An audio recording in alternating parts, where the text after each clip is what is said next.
हमरो साथ में।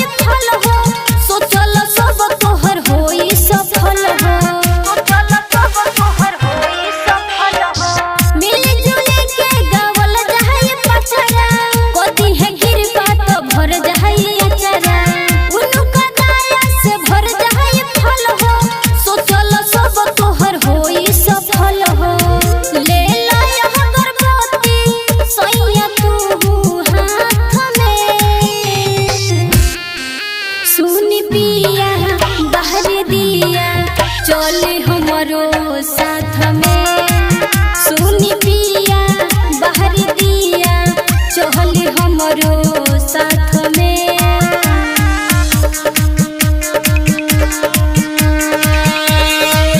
सुनी पिया बाहर दिया चले हमरो साथ में। माई के कृपा से खुली हमर भाग हो हरदम सुहाग हो तारा सोलोनी पयचर बढ़ई है जीवन भर माई के पचर सुनई है। जीवन भर माई के पचर सुनई है। माई के कृपा से खुली हमर भाग हो हरदम अमर रही मोर सुहाग हो तारा सोलोनी पयचर बढ़ई है जीवन भर माई के पचर सुनई है।